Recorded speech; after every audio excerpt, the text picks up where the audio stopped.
Hello and welcome to Library Connection. I'm Mandy Cantrell, Youth Services Director at the B.B. Comer Memorial Library here in Sylacauga.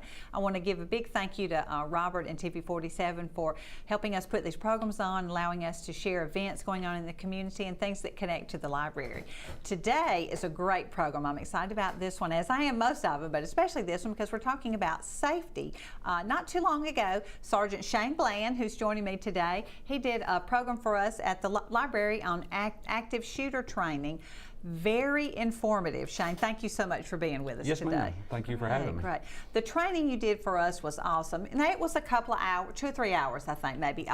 But just learning about what to do, because it's not run, hide, fight anymore. I know. Is it? It's a little bit different. Run, hide, fight, and avoid, deny, defend. You can think of it like avoid, deny, defend is the upgraded version of run, hide, fight. Yes, yes. Well, before we get into that, tell our audience about yourself. Are you from this area? No, ma'am. Actually, I've been with Sylacauga now for about 13 years. I'm actually from Alex City. I grew up, I just didn't want a police in my hometown, so I chose to I chose to move on up the road a little bit. Prior to that, I was in the Army. I joined the Army at 17 right after 9/11 happened, and when I got out of that, I chose to continue, my service with law enforcement, and I've been here for, like I said, about 13 years.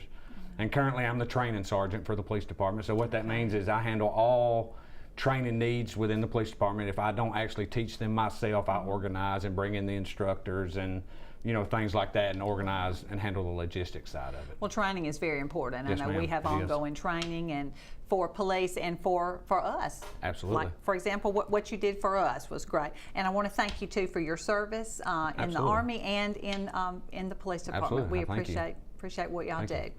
Our training was excellent. We talked about avoid, deny, defend, and I guess maybe before we talk too much about it, let's watch a video that we have. It explains a little bit, and then we'll talk more about it. If you ever have the misfortune to be in an active shooter event, you deserve to survive.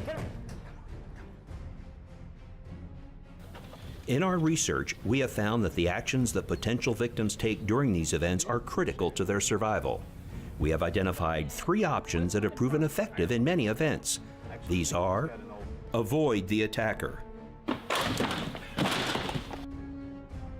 deny the attacker access to your area, defend yourself. It is a personal decision, but you have a right to do so. That was great. That's just a short video. I know you showed us, I believe. Talk about ADD, avoid, deny, defend. Well, avoid, deny, defend is, like I said a minute ago, it's more of an upgraded version of run, hide, fight. But all this started several years ago after the Columbine shooting, when the United States realized that we have to come up with better techniques to deal with situations like this, to where whether we're in a school, a hospital, a church, or you're going through Walmart and just buying groceries. If something was to happen, to have that plan of action in place to to avoid it, and if you have to fight, some techniques which to be prepared to fight in that given situation.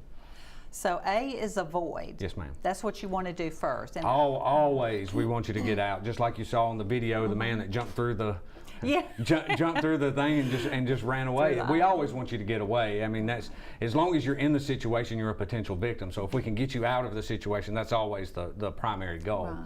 And then obviously, if you can't, you saw on the video where the ladies pushed the desk up against the door and tried to barricade themselves. So that would be your next step. That would be the deny. That means denying the bad guy access to you. Barricading the door if you have barricade kits, or if you have. There it is. There it is, right there. Yeah, taking all the heavy objects in the room, putting it up against the door. Anything you can do to prevent that person from getting to you. Okay. And then if all else fails and that's no longer an option, you have to defend yourself. So when you come to the defend part, the defend is a wide variety of options available. But what we talk about in this particular class is, instead of just hiding in a corner and waiting, it's more how to position yourself to have the tactical advantage, and how to be prepared, and what you could use as weapons and things like that. Right. I know the training you told us, and I thought this was fascinating, really is, usually when we think somebody's about to come in, we turn off the lights, maybe close the door, and then we hide in the far corner. Hoping they won't see us, I guess. I don't know. And unfortunately, we live in a world nowadays that it takes bad things to happen for us to learn and make advancements in our techniques. But yes, some of the older school methods were just hide in the corner and cut off the lights and just hope for the best. And that's absolutely, not what we want. So now, don't just hide in the corner and create distance between you and the bad guy. What you want to do is you want to close that distance and be right on top of them in the event something happens. Just like on that video, you saw all the people come from behind the corner and tackle the gunman and, and attack the weapon. You always want to go for the eyes and the mouth and, and things like that. And it says you don't have to fight fair. No, there's no such thing as a fair fight. You fight to win, and you're fighting for your life. Anything goes at that moment. Right. I thought it was great. I guess I might have been one of those people that hid in the corner. I don't know. But since our training, you line up by the door, and when they come in, and like somebody at work said, if there's 3 or 4 of us, I believe we can take them. People would be highly surprised at what a group of people could do that are dedicated to a situation. I mean, and what you're talking about is what we call the hard corner, which means if I look into a door with a glass in it, the corner that I can't see from that door is called your hard corner, and that's where you always want to be. Right. You want to make it hard for them to get in. Absolutely. I mean, put something in front of the door, lock it. Maybe they'll move on to another place. Yep. And like during that class, one of the things we show is the Virginia Tech shooting, and the statistics from the Virginia Tech shooting prove that. And what happened is this shooter was going down the hallway checking doors that were unlocked. Right. Whatever was unlocked was the door that he went into. When he found these doors that were barricaded and resisted, and he had resistance from the other side of the door, he chose not to go. And actually that room, they had 0 casualties, 0 victims. There was no injuries whatsoever in that classroom. Goodness. Yeah. Well, it is sad that we have to learn this from the bad things that happen, but we do need to learn from it and not do the same thing. And I like just the way you taught the class and the things we learned about we can go together and defend. And I guess one of the first things I remember avoiding, it might not be a shooter. If I'm in Walmart, I mean, it might be a fire. It might be something. One thing you mentioned is how many doors are in Walmart or any kind of store you're in. It's any store. A lot of people, and I always use Walmart because Walmart's one of your main places that everybody here goes. Yeah. And a lot of people don't realize that anywhere you're at in the store, you're probably within 50 feet of an exit. Right. You don't have to be in electronics and have to run all the way back to the front door if something happens. I mean, that's knowing your exits when you go in and just look around and realize like the whole back of Walmart has emergency exit doors all through the back of Walmart. TJ Maxx, all of our all the businesses in Sylacauga have rear emergency exit doors. Right. So you can always keep that in mind when you go into somewhere. That's right. Well, we're going to pause for a commercial break, and we'll come right back and talk some more. Hot under the collar because your basement is full of water? Call a local company you can trust. Ox Foundation Solutions. We use the most advanced water management system to stop water from invading your basement for good. Things feeling a little uneven at home? Ox Foundation Solutions will fix your uneven concrete sidewalk, driveway, or basement in no time. Ox Foundation Solutions has the best plan to keep your home safe. If you are experiencing any issues with your sidewalks, basement, crawl space, or foundation, get a free estimate from Ox Foundations. As a fitness instructor and former collegiate athlete, I know the importance of eating healthy and staying fit. Hi, I'm Isaac Jennings.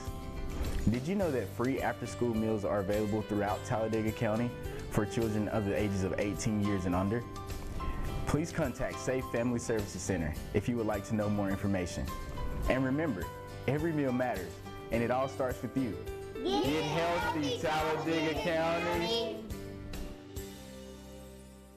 Coosa Valley Medical Center, one of the top 10 hospitals in Alabama, is also Sylacauga's largest employer. Services from the emergency room, to surgery, to cancer treatment, to post-stroke care.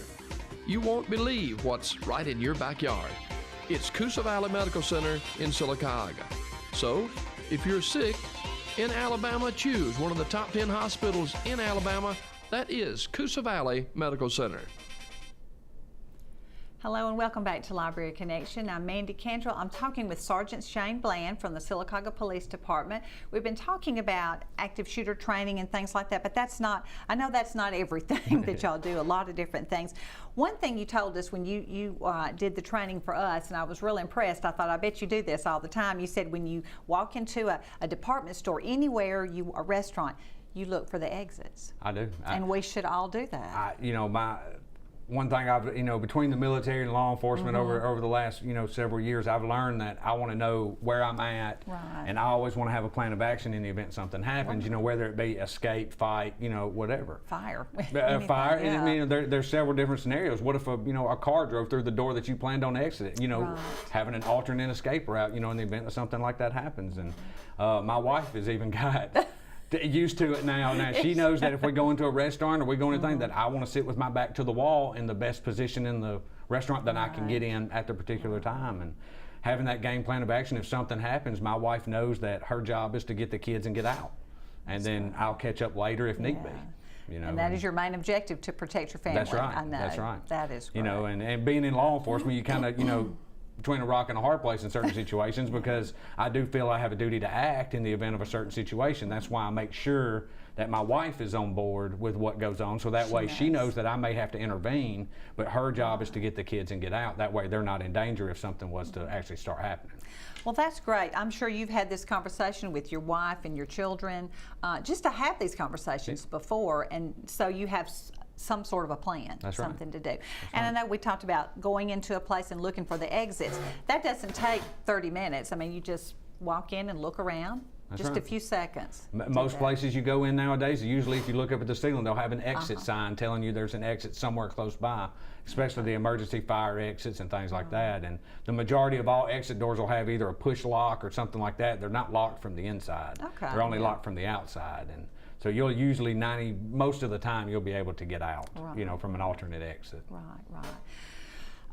That's great. I know it's not the doors that we normally use, but during an emergency, we can certainly go, because we can't all go out the two doors in the front. That's right. In a large department store or grocery store, so many people. Well, let's see. We talked a little bit too about when you're in if you got that fight or flight, your adrenaline is pumping, and you lose. Is it your fine motor skills? Fine motor skills, yes. So the best way to describe it to most people is if you let your adrenaline get up, so high, you lose what's called fine motor skills. And a good example of a fine motor skill would be picking up a pencil off your desk. That is a fine motor skill. A gross motor skill you still maintain, which would be an open hand slap, but balling your fist and trying to be, very precise about it, you may lose. So, and what we tell people is in a situation like that, you can't operate the best way the body is capable of if you let your adrenaline get too high. So what we tell people is what's called combat breathing. And it's very simple. It's nothing more than breathe in through your nose, hold it a couple seconds, out through your mouth, and hold it a couple seconds. And you continually just do that over and over again. A lot of your distance runners and a lot of professional athletes, that's how they breathe to keep their heart rate down so they can perform at their optimal level.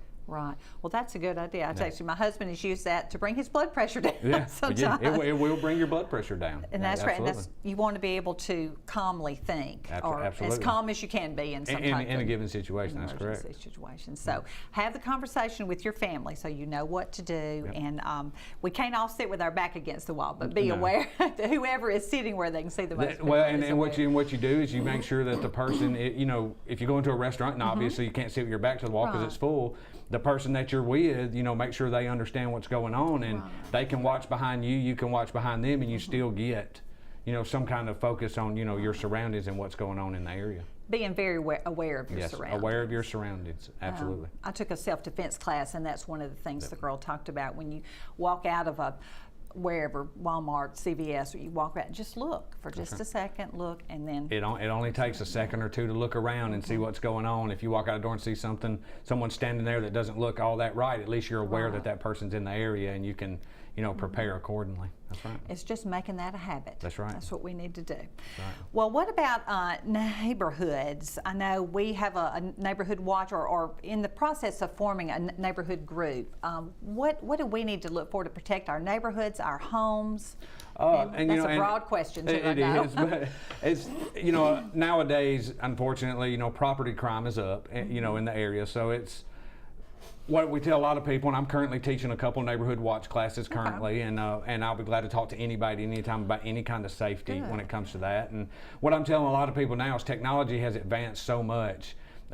surveillance cameras is one of the best things right now, and I have the Ring camera at my house. Yes, I've heard of that. And you know, there's several different options. That just happens to be the one I have, and you know, I can pull it up on my phone at any given time. It's motion sensor. It records everything. It's very simple to set up, and all my neighbors on my entire street actually have the exact same cameras. Okay. And our entire road is videotaped. All of our property and all of our road in and out, because it's a dead end road. Oh, So, okay.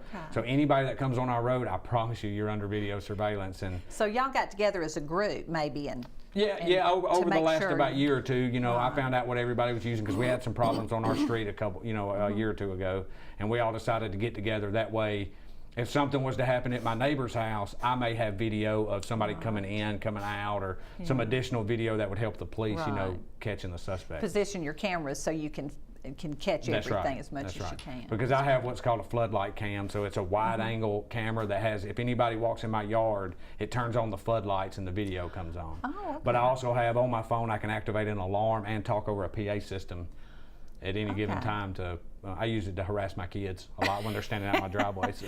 Well, it's a good way to check your kid. It is. It's a You're very home? good Okay, way. it's time for you to go Absolutely. inside. That's huh? right. So if someone rings your doorbell, you can say, please leave the package or whatever. Or That's the whatever you doorbell want. camera, The yes. doorbell. Yeah, mine's actually mounted higher, but I could see somebody pull up in my driveway and I could talk to them over my driveway. But yes, Ring has a doorbell camera that you see a lot of commercials on that does that Yes.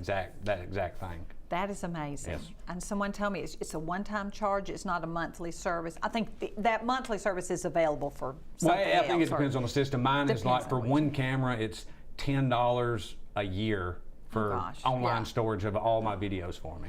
Wow. Now, see, I would think it would be Yeah. very expensive, but And, I and it's guess not. That's why I it's went with great. that particular setup, because I'm cheap, just like most people. So Well, I, hey, you know, we all I have didn't to want watch it, to yeah. spend $30, $40 a month, you know, for surveillance fees. And it's outstanding HD camera, and it works very well. Good, good. So if anybody wanted a neighborhood watch group, wanted you to come talk to them, they just call the police Yes, department? ma'am. You can call. My desk number is 256-401-2439, and you can get contact directly with me. And anytime you want us to come talk, you just give me a topic and what y'all want to discuss, and we can make it happen. Okay, good. Now we have some pictures you sent of ways to protect your doors. Yes, and ma'am. your house. This is more of for a home, not really a business. But if you notice the big long pieces of metal and the hinge reinforcements, what that does is when someone tries to break into a house, the majority of the time they're either going to try to kick the door or they're going to try to pry the door somehow. Okay. So what that does is you reinforce your door hinges and your door jamb with metal. And what you do is you replace the screws with long 3-inch screws. Oh, What that does is it reinforces it into the frame of the house, and it helps distribute the blunt force of somebody trying to kick the door. Great. And then they work outstanding, and they're very cheap. You can get them, they're called door reinforcement kits. Okay. And you can get them on Amazon, eBay, and they're $25, $30, just depending on how extravagant you want to go with them. Great. Okay. Oh, yeah, there we go. And these are actually called door reinforcement locks. And when we go back to the active shooter side of it, a lot of schools and a lot of businesses are currently using these style of locks. And what that does is from the inside, when I shut the door, you just flip this little hinge, you can see the black edge that just flips and it sits up against the door and it prevents the door from opening. And they're extremely strong. But this is actually a home version that they're about 15, 20 bucks on Amazon, and you can install them on your house door, and it does the exact same thing that the reinforcement kit does. And in conjunction with that kit, for $25, $30 a door, you can have very, very strong reinforcements to your doors. Right. That's awesome. That's just, your hope is that they will, if it's going to take too long and be too much trouble, they're going to move on. A lot of times, and not every time, I Right. don't want to say it's a guarantee, but a lot of times they start making a whole lot of noise, dogs get to barking and things like that. It's either going to get them to run off, or it's going to wake you up and give you time to have a plan of action in place to, confront the issue that you have going on. Call the police and do what you have to do to handle the situation. Right. All right. Well, we're going to pause for another commercial break, and we'll be right back. Hot under the collar because your basement is full of water? Call a local company you can trust. Ox Foundation Solutions. We use the most advanced water management system to stop water from invading your basement for good. Things feeling a little uneven at home? Ox Foundation Solutions will fix your uneven concrete sidewalk, driveway, or basement in no time. Ox Foundation Solutions has the best plan to keep your home safe. If you are experiencing any issues with your sidewalks, basement, crawl space, or foundation, get a free estimate from Ox Foundations. As a fitness instructor and former collegiate athlete, I know the importance of eating healthy and staying fit. Hi, I'm Isaac Jennings. Did you know that free after-school meals are available throughout Talladega County for children of the ages of 18 years and under? Please contact Safe Family Services Center if you would like to know more information. And remember, every meal matters, and it all starts with you. Get healthy, Talladega County.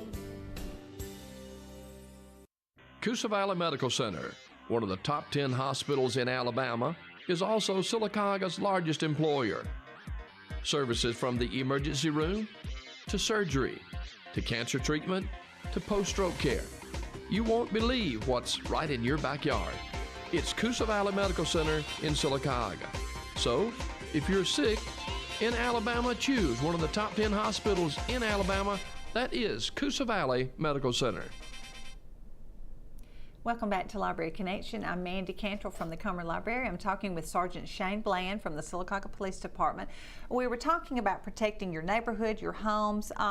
Talk about social media safety as it pertains to home burglaries. Absolutely. This is one thing that has increased over the last several years since we've got Facebook and all the social media that we have going on. And the biggest thing that we like to tell people is you have to be careful with what you put on Facebook or who you allow to see what you put on Facebook, because from a burglary standpoint, if you're the bad guy and you're wanting to break into a house and you get on Facebook and just search people, and I just checked in at Birmingham, whatever, I just told everybody that I'm not at home.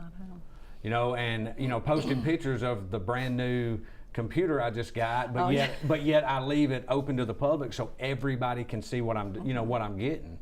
Right. And those are things that you need to think of, and I'm not saying not post that stuff, absolutely not, but I would say be careful about who you allow to see your posts. Keep it with friends, be careful who you add to your Facebook pages or your, Instagram accounts or whatever the case may be, because, a lot of people, and, I have a business Facebook, so I add everybody. But I don't post any personal stuff on my, my business Facebook page. But a lot of people will just go in and just add friends. They don't even know these people. They just have some mutual friends in common, and they just start hitting add. That's not a good idea, because what you eventually do is you add people that you don't know, and it could be a criminal. Right. Looking just for, easy way to, get into somebody's house and steal something. I even think they might casually say, "Oh, did you know Mandy and her family are at the beach?" or something like that. Yeah, and those are things, because when you get on there, when you go to make a post on Facebook, especially, you can choose, who sees your Facebook, friends of friends, or or make it public. And I tell everybody, if it's a personal post, a picture of your kids or something like that, I would keep that. Keep that just between you and your friends. That way, it's people you trust, and who's on your Facebook page and who can see those things. And I've heard things like, too, if you get, like you said, a brand new computer, don't put the box out. That's absolutely. We've had problems with that in the past, and it usually happens right after holidays. Christmas, especially Christmas, Black Friday. Yes. That's a big one, because everybody goes and buys a lot of stuff, and they just put it out on the curb. Well, somebody riding down the road can just look over and go, well, they just got a brand new 72-inch flat screen TV. Wow, yeah. And we haven't had many problems with that over the last few years, but several years ago, I know a lot of people remember that, we had a big thing about people breaking and stealing TVs and things like that. And that was one of the things we kept telling people is stop advertising that you have all these brand new electronics inside your house. All the boxes out by the road to be picked up. That's right. Cut them up, put them in your recycling box. Just tear them up, put them in your recycling bin, and that way nobody knows one way or the other. Right, absolutely. Right. Well, what about church safety? Church safety has become a big thing these days, and obviously we just had the shooting in just a couple days ago at the Jewish church, and it's become an unfortunate event that we have to even discuss to protect yourself inside any place of worship. And it's. But I have done several classes at churches for the active shooter stuff, and I did several security walkthroughs, and I went through with the pastors and the preachers and said, if you're going to do something, this is probably the best scenario of what's going on. And obviously we live in the South, so we have a lot of gun enthusiasts down here, and and I'm not going to propose that one way or the other, but I will say that if you're going to be a church that is going to allow carry inside the church, you definitely need to have a plan of action, know your laws, and have the tactics behind you to know the best position for your security team to be and things like that. And if it's something that they do not know or they're not 100% sure about, they can contact me, and me or the police department will absolutely go out to the church and we'll walk through and we'll get us a good plan of action in place to figure out what their best course of action is. I know a lot of churches have a lot of doors all around, and we've started locking. I'm over the nursery at my church, and we lock ourselves in, and parents can call me or things like that. It's sad that we have to do that, but we feel much better, much safer. That's right. We've never had anything happen, but there's a couple churches that I've spoken with. They've never had a serious event, obviously, but they've had some, just random people kind of walk in the middle of church that kind of made them uneasy, in the situations and things like that. So a lot of people have started doing that. They've started locking all their doors and restricting the access to one way in, one way out. Yeah. That way it's easier to control the situation. Wow. And it's also, if somebody tries to kick in the door from the other side, at least it makes some noise and it allows, people to react and, get involved in the situation to protect whoever needs to be protected at that point. Security cameras and all those things to help. Absolutely. I'm a huge proponent of security cameras. Yeah. And especially ones that live feed. That way you could either pull it up on your phone or there's somebody sitting at the computer watching the monitors at any given time. Wow. Okay. Well, you mentioned guns. Do you teach a gun class, or? We're working on the gun class. I just got the range finished just a few months ago. We finally got that with the help of everybody in the city, and I'm working on writing a class now. We plan on offering civilian handgun classes here in the very near future. Well, good. And I'll probably specialize it to general that, and I'll do a women's handgun class and things like that. Absolutely. All right. So if anybody needs you to talk to their neighborhood watch group, a church group, they just call the police department. Absolutely. 256-401-2439 is my desk number. And my email address is sbland, BLAND, at sylacaugaal.gov, or they can email me if they prefer to email. But either one, and I'll get in contact with them, and I will do whatever I can to make sure they get the classes they need. Great. Well, we enjoyed our class. It was very informative, and I feel better. I mean, we haven't ever had anything happen at the library, and that's the way we want to keep it. And the biggest thing, the other class that I'd like to throw up real quick is we also offer what's called Stop the Bleed.